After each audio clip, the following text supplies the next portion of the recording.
কেমন আছো? নিশ্চয়ই ভালো আছো, তেমনটাই আশা করি। আজকে তোমাদের অনলাইন ক্লাসে স্বাগত।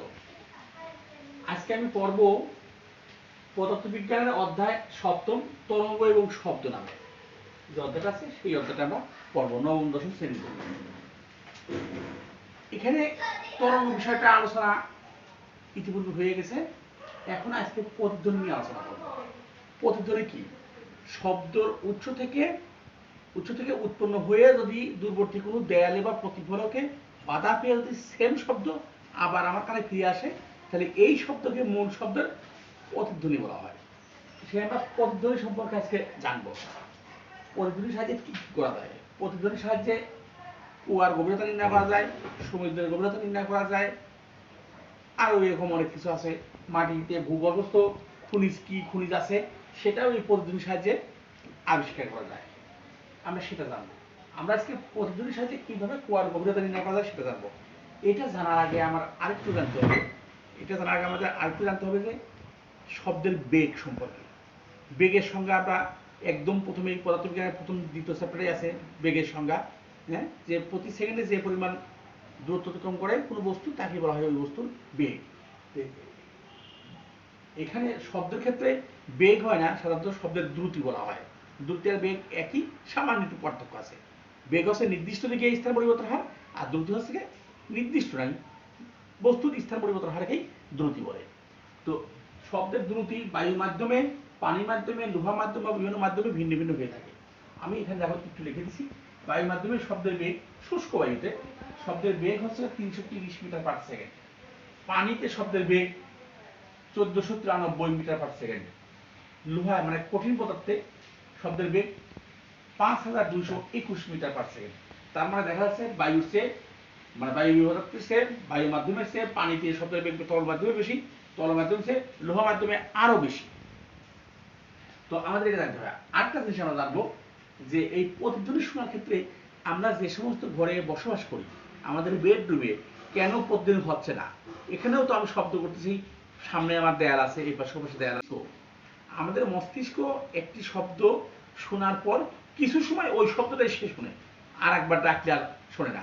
মনে করো আমি তোমাকে ডাকলাম রিয়াব বলে, এই রিয়াব শব্দটা তোমার কানে পৌঁছাইলো, কিছু সময় তোমার মস্তিষ্ক ওই শব্দটা শুনতে থাকে। এর মধ্যে যদি আমি আর একবার রিয়াব ডাকি, তাহলে আর মস্তিষ্ক ওই দ্বিতীয়বার ডাকাটা নিতে পারে না। ঠিক তেমনই আমি এই ঘরে তোমাদের পড়াচ্ছি, শব্দ হচ্ছে, সামনের দেয়ালে বাধা পেয়ে প্রধ্বনি ফিরে আসার কথা, কিন্তু ঘটনা হচ্ছে যে আমি যে শব্দটা করতেছি এই শব্দ তোমার মস্তিষ্কে থাকা অবস্থায় আবার দ্বিতীয়বার ওই দেয়ালে বাধা পেয়ে ফিরে আসতেছে তোমার সামনে, তোমার কানে। সেই জন্য তোমার মস্তিষ্ক এই শব্দটা দুইবার করতে পারতেছে, সে একবারই শুনতেছে।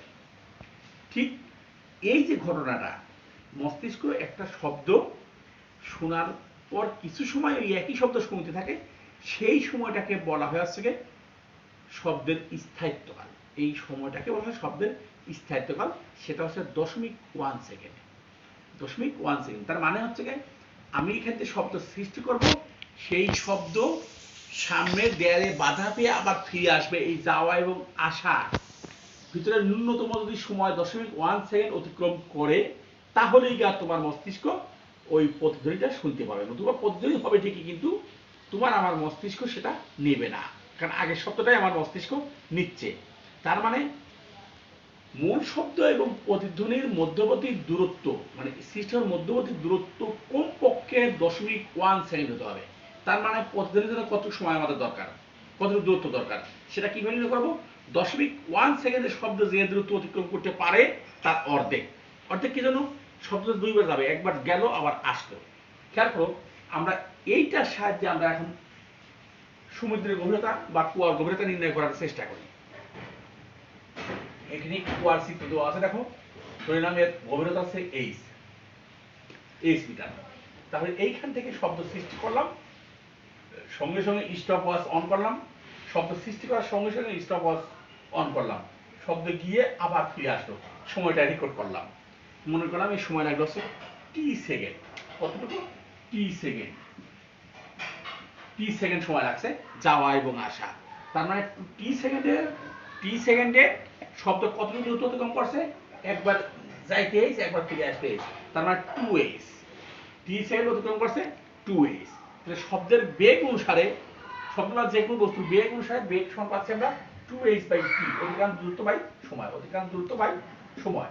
এইখান থেকে ক্যালকুলেশন করে এই যে আর গুণ করে 2h সমান vt, 2 এর পাশে থেকে আমরা vt/2, তার মানে এই কুয়ার গভীরতা থেকে হচ্ছে vt/2। এখানে t মান আমার জানা আছে, যেহেতু স্টপওয়াচের সাথে নির্ণয় করছি সেই মান, আর v শব্দের পানিতে শব্দের বেগ কত 1493, এই মান বসা দিয়ে এখানে ক্যালকুলেট করলে হয়ে আমরা এই কুয়ার গভীরতা নির্ণয় করতে পারবো। এখন এইটা জানার আগে আমাদের আরেকটা জিনিস বের করতে হবে যে কুয়ার গভীরতা ন্যূনতম কতটুকু হলে পরে এই পদ্ধতির সাহায্যে কুয়ার গভীরতা নির্ণয় করা যায়। কুয়া যদি 2 মিটার বা 3 মিটার গভীর হয় তাহলে কিন্তু এই সিস্টেমে কুয়ার গভীরতা নির্ণয় করা যাবে না, কেননা ওই অল্প গভীরতা কিন্তু শব্দের প্রতিধ্বনি হবেই না। প্রতিধ্বনি সৃষ্টি হলে না এই পদ্ধতি কার্যকর, যদি প্রতিধ্বনি সৃষ্টি না হয় তাহলে এই পদ্ধতি কার্যকর না। তাহলে আমার এটা জানার আগে আরেকটু ব্যাকে গিয়ে জানতে হবে যে ন্যূনতম দূরত্ব কতটুকু দরকার পদ্ধতি সৃষ্টির জন্য। আমরা আগে সেইটা আবার দেখি। ধরলাম শব্দের উৎপত্তি স্থল এস, উৎস, আর ডি মিটার দূরত্বে একটি প্রতিফলক বা একটি দেয়াল বা একটি বাধা আছে আর। শব্দ এস উৎস থেকে উৎপন্ন হওয়ার পরে ডি দূরত্ব গিয়ে আর এ বাধা পেয়ে আবার ফিরে আসতেছে, তাহলে আসা এবং যাওয়া মিলে শব্দ মোট অতিক্রম করতেছে 2d মিটার পর, আর সময় লাগতেছে ধরলাম t সেকেন্ড, স্টপওয়াচের সাথে নির্ণয় করবো। তাহলে শব্দের বেগ v সমান 2d/t, আর গুণ করে এখান থেকে d সমান পেলাম vt/2। আমরা একটু আগে জানছি যে শব্দ সৃষ্টি হতে হলে সময় অতিবাহিত হবে কমপক্ষে 0.1 সেকেন্ড, তার মানে t সমান হচ্ছে 0.1 সেকেন্ড।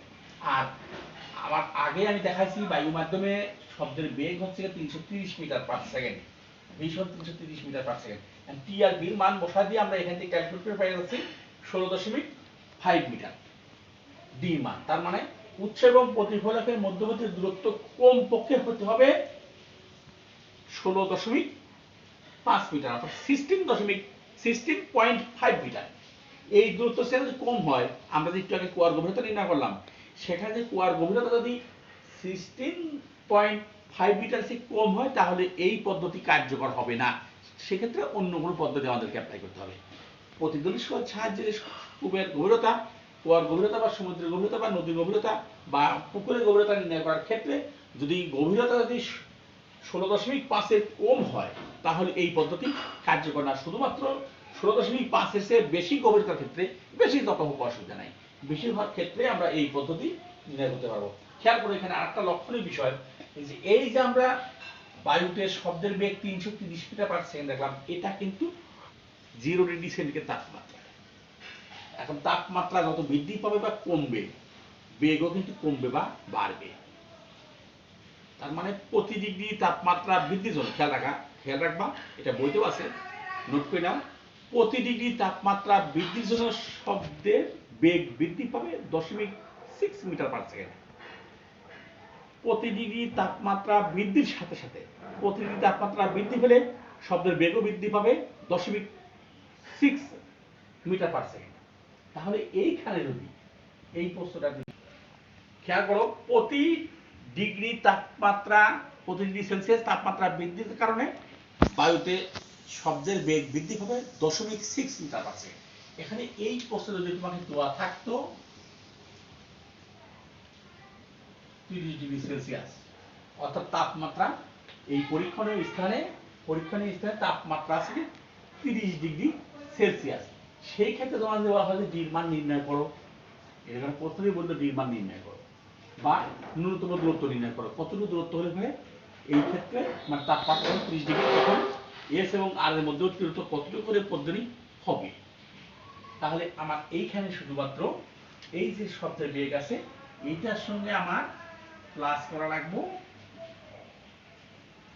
30 ডিগ্রি, 1 ডিগ্রির জন্য আছে 0.6, 30 ডিগ্রির জন্য কত 30.6, 330 প্লাস 318, তার মানে 18 আর 30 হচ্ছে 348 মিটার পার সেকেন্ড। এই মান সেক্ষেত্রে বসানো লাগবে। এখন এই মান যদি এখানে বসায় দিই সেই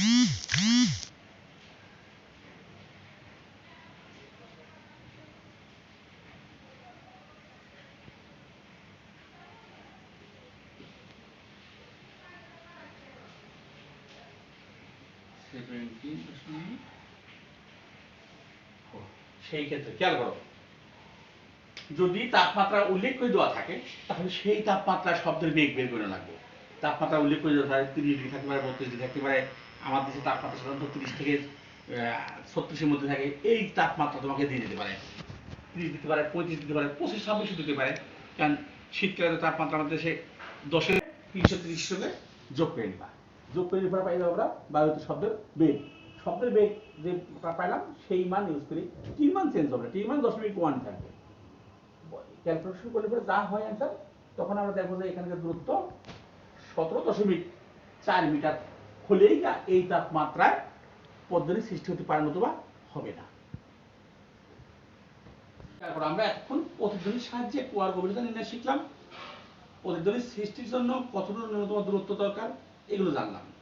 এখন খেয়াল করো, এই যে দূরত্ব সংক্রান্ত বিষয়টা, তোমরা যারা সিনেমা হলে গিয়ে সিনেমা কখনো দেখেছো অথবা ভবিষ্যতে যখন দেখবা, খেয়াল করে দেখবা প্রত্যেকটা সিনেমা হলের ছাদ কিন্তু টিনের থাকে, টিনের থাকে। এবং আমাদের টিনের ঘর যে এইরকম ভি আকৃতির ছানি থাকে, ওই রকম সমতল না, আমরা বিল্ডিং এর মতো সমতল ছাদ থাকে না। কেন? এইখানে এই যে প্রতিধ্বনি যে বিষয়টা, এইটা যাতে এড়িয়ে চলা যায়। কারণ সিনেমা হল কিন্তু আমাদের বাড়ির রুমের চেয়ে অনেক বড়, আমাদের বাড়ির রুমের চেয়ে অনেক বড়, অর্থাৎ 16-17 মিটারের চেয়ে বড়। 16-17 মিটারের চেয়ে বড় হয়ে গেলে তখন প্রতিধ্বনির সৃষ্টি হবে। প্রতিধ্বনির সৃষ্টি হওয়ার পরে সিনেমা দেখে মজা পাওয়া যাবে। ওইখানে সিনেমা শিল্পী এক শব্দ করছে, সেই শব্দই এই পাশ থেকে ওই পাশ থেকে একই সাথে হচ্ছে, তাহলে তো প্রবলেম। এই পদ্ধতি এড়িয়ে দেওয়ার জন্য ছানিটা এইভাবে দেওয়া থাকে, যেন এইখানে বাধা হয়ে এখানে আসে, এখানে বাধা হয়ে এখানে আসে, পদ্ধতি যাতে না হয়, অর্থাৎ আমাদের কান পর্যন্ত, শ্রোতার কান পর্যন্ত প্রতিধ্বনি যেন না পৌঁছায়। এবং আরেকটা কাজ এখানে করা থাকে, যেটা তোমরা দেখতে পাবে না, সেটা হচ্ছে যে পর্দায় ছবি দেখানো, সেই পর্দার পিছনে থাকে স্পিকার, অথবা তোমাদের পাশের ডাইনিং বা বামের পাশের দেয়ালেও স্পিকার থাকতে পারে। সেই স্পিকারটা দেখবা ভূমির সঙ্গে লম্ব হয়ে থাকে না, একটু কাট করা থাকে, যাতে শব্দটা ফ্লোরে দেওয়া পড়ে দর্শকের কানে, অর্থাৎ 16 মিটার দূরে না যায়, 16 মিটারের চেয়ে কম দূরত্বেই যাতে ফ্লোরে পৌঁছায়, তাহলে প্রযোজনা যাতে না হয়। আচ্ছা, এখানে একটা খেয়াল করো, বাদুর কিভাবে পথ চলে, কথা আছে কিন্তু একটা, তোমাদের একটা টপিকস আছে, বাদুর কিভাবে পথ চলে।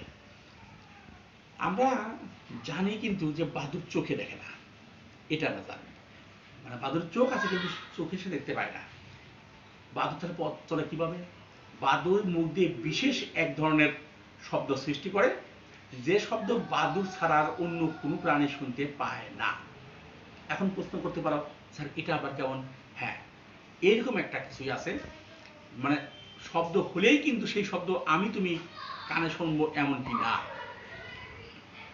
তোমরা খেয়াল করে দেখবা, তোমাদের বাড়িতে যদি পোষা কুকুর থাকে, তাহলে পোষা কুকুর রাত্রে শুয়ে থাকে মাটিতে কান দিয়ে, মাটিতে কান দিয়ে। আমরা মানুষ ব্যতীত, মানুষ ব্যতীত আর অন্যান্য প্রাণীরা কিন্তু সাধারণত মাথা মাটি দিয়ে ঘুমায় না, একদম সাঁটা, আমরা সাঁটা শুয়ে বালিশের মাথা দিয়ে সুন্দর মতো শুই কাট হয়ে, এরকম সাধারণত অন্য কোনো প্রাণী শোয় না, কিন্তু কুকুর এরকম শোয়। কেন কুকুর এরকম শোয়? কেন?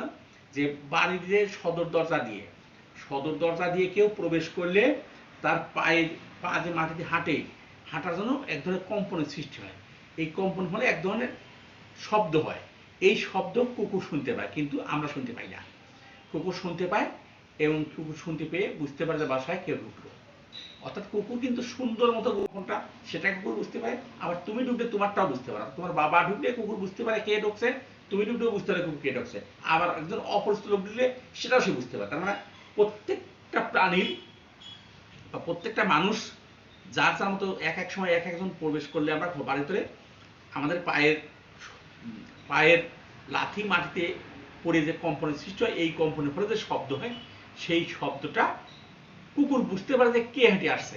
আমরা যেমন খেয়াল করো, তুমি যদি ঘরে শুয়ে থাকো, উঠানে, তোমাদের উঠানে, বাড়ির উঠানে বা বাড়ির বারান্দায় বা ডাইনিং রুমে বা ড্রয়িং রুমে বসে কথা বলতেছে কেউ একজন, তুমি পাশের রুমে এমনি শুয়ে আসো, রেস্টে আসো, কেউ কথা বললে তুমি কিন্তু বুঝতে পারবে কথা বলছে কে, আব্বু না আম্মু না ভাইয়া না আপা কথা বলছে।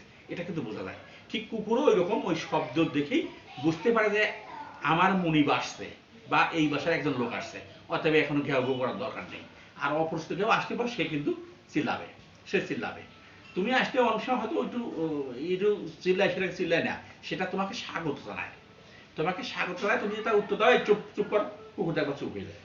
ঠিক এইরকম প্রত্যেকটা প্রাণী এরকম কিছু নিজস্ব বিষয় আছে। ওরকম বাদুড় যে শব্দ সৃষ্টি করে নিজে, সেই শব্দ কলার গাছের কলায় গিয়ে বাধা পেয়ে ফিরে আসে প্রতিদিনের আকার। তখন বাদুড় বুঝতে পারে যে কলা গাছ আছে, কলা আছে, এবং কলা কাঁচা কি পাকা তাও সে বুঝতে পারে। সৃষ্টিকর্তার সৃষ্টি বাদুড়কে এরকম শক্তি আল্লাহ দিছে যেন বাদুড় বুঝতে পারে যে কাঁচা কাঁচা কলায় আমার শব্দ বাধা পেয়ে ফিরে আসতে যে প্রতিদিন হবে, পাকা কলায় সেরকম হবে না।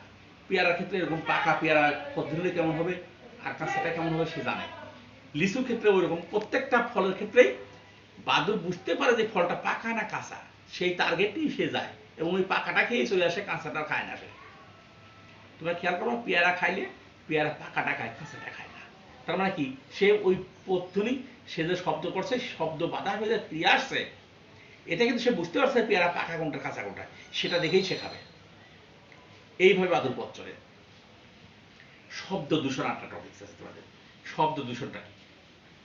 শব্দ দূষণ বলতে শব্দ হলেই কি তোমার কাছে বিরক্ত হয়? না, যে শব্দ তোমার মস্তিষ্ক এবং মনের উপর প্রভাব ফেলে, বিরূপ প্রভাব, মানে ভালো লাগতেছে না, সেটা হচ্ছে বিরক্ত।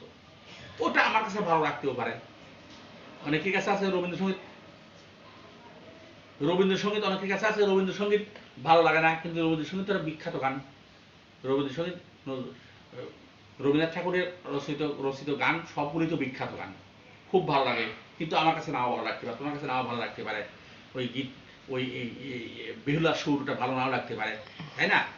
যে সুর বা যে শব্দ তোমার কানে, তোমার মস্তিষ্কে এবং মনে বিরূপ প্রতিক্রিয়া সৃষ্টি করে, ভালো লাগতেছে না, তোমার একদমই ভালো লাগছে না, সেটাই হচ্ছে কি তোমার কাছে শব্দ দূষণ। সেটাই তোমার কাছে শব্দ দূষণ। যেমন ধরো ওই যে রমজান মাসে, রমজান মাসে দেখবা, খেয়াল করো, রমজান মাসে যে পাশে মনে করো পূজা মণ্ডপে পূজা হচ্ছে, সেখানে ঢোল বাজছে, পাশে কোনো মুসলিম পরিবার যদি থাকে তাদের কাছে এটা ডিস্টার্ব হয়, তাদের তারাবি নামাজ করতে বা ইবাদত বন্দেগী করতে ডিস্টার্ব হয় বলে তারা অনেক সময় গিয়ে নিষেধ করে যে ভাই তোমরা এই টাইমটা এটা করবা না, কিন্তু ওদের কাছে ভালো লাগতেছে। তার মানে তোমার কাছে যেটা বিরক্তিকর সেটা আমার কাছে ভালো লাগতে পারে। তাহলে শব্দ দূষণটা অনেকটা নির্ভর করে মানসিকতার উপরে, আমি কিভাবে নিচ্ছি বিষয়টা, এটার উপর নির্ভর করে কিন্তু শব্দ দূষণটা। শব্দ দূষণটা আমরা ইচ্ছা করলেই কিন্তু আমরা পরিহার করতে পারি, আমরা একটু সতর্ক হলে কিন্তু শব্দটা বিরূপ প্রতিক্রিয়া সৃষ্টি কম হবে। যেমন আমরা জানি সামনে স্কুল আছে, রাস্তায় যাচ্ছে আমরা মোটরসাইকেলে খুব জোরে হর্ন বাজাতে যাচ্ছে, সামনে স্কুল আছে যদি আমি জানি, তাহলে আমি যদি স্কুলের সামনে গিয়ে যদি হর্নটা না বাজাই তাহলে কি বাচ্চাদের লেখাপড়া ডিস্টার্ব হলো না। সামনে মসজিদ আছে, এটা যদি আমি বুঝতে পারি, জানতে পারি, তাহলে সমস্যা না।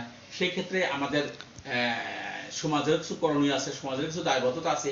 আমরা কি কারণে মসজিদ পাওয়ার আগেই পাশে একটা নেম প্লেট টানিয়ে দিয়ে দিই সামনে মসজিদ, তাহলে পথচারী বা অন্য গ্রামের কেউ, অন্য এলাকার কেউ আসলে মোটরসাইকেল নিয়ে আসলো, সে বুঝতে পারে সামনে মসজিদ আছে, অথবা মানে সতর্ক লাগবো, অথবা নামাজের টাইম আছে আমি নামাজটাও করিনি, এটাও হতে পারে। এই কাজ হতে পারে, একই সাথে দুটা কাজ হয়ে যায়। সামনে মসজিদ আছে, যারা শব্দ করতেছে বেশি বিকট শব্দ করে গাড়ি চালা আসতেছে, তারাও এটা নিয়ন্ত্রণ করতে পারবে। আবার যার নামাজ পড়ার প্রয়োজন সামনে মসজিদ আছে দেখে সে নামাজের মানসিকতাও প্রস্তুত দিতে পারে। সে শব্দ দূষণটা অনেকটা এরকম আর কি, মানসিকতার উপরে। মাইক বাজাচ্ছে, আমি বাজাচ্ছি, নামাজ টাইমেও বাজাবো, এটা কি হয়? নামাজ টাইমে অফ দিই, তাহলে তো শব্দ দূষণ হলো না। অন্য টাইমে নামাজের টাইমটা হয়ে গেলে, পার হয়ে গেলে তো ওই যে লোকটা বিরক্ত হচ্ছে সে লোকটা পরে গানটা তার কাছে ভালো লাগতেও পারে। এইভাবে শব্দ দূষণের বিষয়টা কিন্তু পুরাটাই আমাদের নিজেদের উপরে, আমরাই এটা দূর করতে পারি। খেয়াল করো, এইখানে কিন্তু একটা কথা আছে, আমরা তো মানুষ, আমরা তাহলে কতটুকু শব্দ, মানে কম্পাঙ্ক কতটুকু হলে, শব্দের কম্পাঙ্ক কতটুকু হলে আমরা শব্দ শুনতে পারবো? 20,000 থেকে 20,000, 20,000 থেকে 20,000 যদি কম্পাঙ্ক হয় তাহলে সেই শব্দটা আমরা শুনতে পাই। আর 20-এর নিচে যদি হয়, 20,000-এর নিচে যদি হয় আর 20,000-এর উপরে যদি হয় তাহলে সেই শব্দ আমরা শুনতে পাই না, মানুষ শুনতে পাই না, কিন্তু অন্য প্রাণী শুনতে পায়। যেমন বাদুড় 35,000 যদি হয় কম্পাঙ্ক তবুও শুনতে পায়। এরকম বিভিন্ন প্রাণীর ক্ষেত্রে এরকম আছে। যেমন হাতিও কিন্তু এক ধরনের বিকট শব্দ করে, সেই শব্দ আমরা শুনতেই পাই না, বা কোনো সময় শুনলে আমাদের কানের পর্দাও ফেটে যেতে পারে। কোনো হাতি যদি দল থেকে হারিয়ে যায়, বন্য হাতি দল থেকে যদি হারিয়ে যায়, তাহলে সে এক ধরনের শব্দ করে, ওই শব্দটা তার দলের যে সদস্যগুলো ওরাই শুধুমাত্র শুনতে পায়, আমরা শুনতে পাই না। তা শুনলে তারা তারা হেল্প করার জন্য তারা নিয়ে আসবে বা তারা এগিয়ে নেবে যে এইভাবে এই বিষয়টা শব্দ বিষয়টা পুরাটাই আমাদের মানুষের উপর নির্ভর করে। আমরা ইচ্ছা করলে এটা একটু সজাগ হলেই আমরা এটা দূর করতে পারি। সেক্ষেত্রে তোমাদের বাড়ির কাজ দিচ্ছে একটা এস, পি এবং আর, অর্থাৎ এস হচ্ছে কি শব্দের উৎস স্থান, আর হচ্ছে প্রতিফলক, পি মাঝে যে কোনো একটা জায়গায় বিন্দু, আর এস এবং পি এর মধ্যে দূরত্ব 18 মিটার দেওয়া আছে। খেয়াল করো, ভালো করে খেয়াল করবা, এস এবং পি এর মধ্যবর্তী দূরত্ব 18 মিটার দেওয়া আছে। আর পি থেকে আরেক দূরত্ব কত সেটা দেওয়া নেই। এখানে ওই জায়গার তাপমাত্রা দেওয়া আছে, ডেল থিটা সমান 30 ডিগ্রি সেলসিয়াস তাপমাত্রা উল্লেখ করা আছে। আর এখানে বলা হচ্ছে, একটু কথা বলা হচ্ছে যে এক ব্যক্তি এস অবস্থানে শব্দ করে 0.2 সেকেন্ড পরে পথ ধরে শুনতে পারে, মানে এস সেকেন্ড থেকে শব্দ সৃষ্টি করছে, আর এই বাধা পেয়ে আবার ফিরে আসছে 0.2 সেকেন্ডে। 0.2 সেকেন্ডে। এখন ক নম্বর অবস্থা প্রতিধ্বনি কাকে বলে আমি বলছি আগে।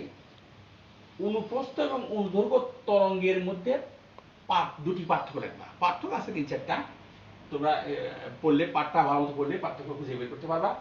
অনুপ্রস্থ এবং অনুদৈর্ঘ্য তরঙ্গের মধ্যে দুইটি পার্থক্য দেখাও। ক নাম্বার প্রশ্ন আছে এস এবং আর এর দূরত্ব, এস এবং আর এর দূরত্ব নির্ণয় করো। এস হতে আর পর্যন্ত দূরত্ব কতটুকু সেটা বের করতে হবে বলা হয়েছে গ নাম্বারে। ঘ নাম্বার হচ্ছে পি অবস্থান থেকে, এইখানে তো সবকিছু শুনছে 0.2 সেকেন্ড পরে, পি পি বস্তু থেকে পি বিন্দু থেকে সে পদ্ধতি শুনতে পাবে কিনা তার গাণিতিক যুক্তি সব ব্যাখ্যা করতে হবে।